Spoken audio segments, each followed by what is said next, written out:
Hello and welcome to Unpacking Articles. The article we're going to unpack today is actually the epilogue of a book, and it's called Implications for Teaching.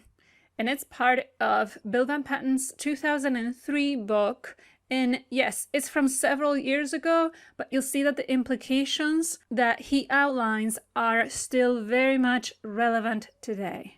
And these 5 implications are for acquisition-oriented classrooms. In other words, based on what we know about second language acquisition, what can we do in our classrooms to foster acquisition?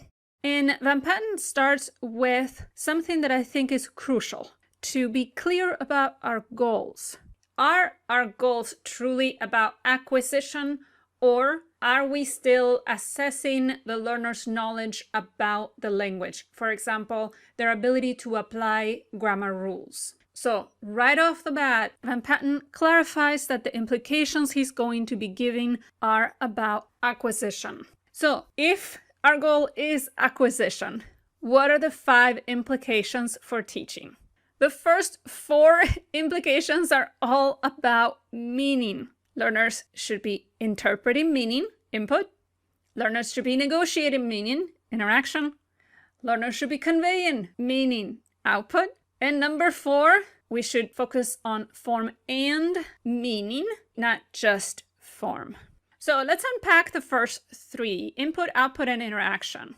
Essentially, Van Patten says that they all have a place in the classroom as long as they involve meaning and purpose. For example, if you're talking about food, some of the purposes could be to discover likes and dislikes or to make recommendations to somebody.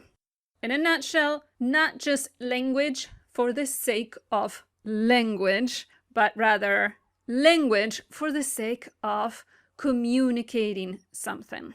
And notice that I said meaning and purpose. Because a lot of times we think of the meaning part of it, especially when we think of communicative language teaching, meaning. Okay, got it. But let's not forget the purpose.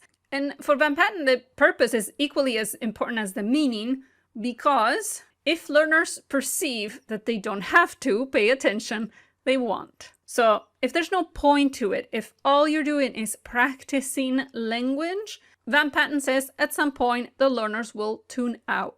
And let's look again at output and interaction a little bit more closely. You know that input is necessary. That's something we all agree with, and I don't think I need to explain it any further, right? That input is necessary. Now, what about output and interaction? The way Van Patten summarizes it is that output is useful for skill development, for fluency. And interaction might increase the odds of the learners noticing or processing things in the input. And so in a way, it's pushing them to be more active input processors.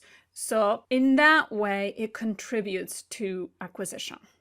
Of course, it has to be at the right level. The learners cannot be forced to produce language or forced to interact if they're not ready to, if they're not able to do so yet.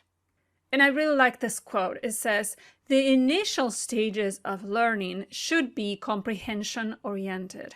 However, a steady diet of comprehension only throughout one's language learning experience does not maximize acquisition."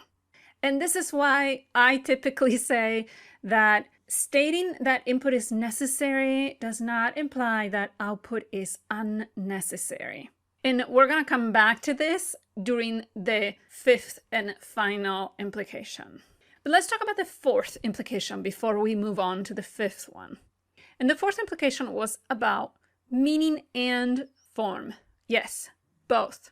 When we're talking about conveying meaning, expressing meaning, interpreting meaning, that doesn't mean, pun intended, that we are saying no grammar. To me, meaning versus form is a false dichotomy. You don't have to choose between one or the other. It's not like you have to choose between being all meaning-based and never talk about grammar, or being grammar-based and do drills all day. What Van Patten is trying to say with this implication is that there might be a place for focus on form singular. When we talk about focus on form singular, we are not talking about grammar drills.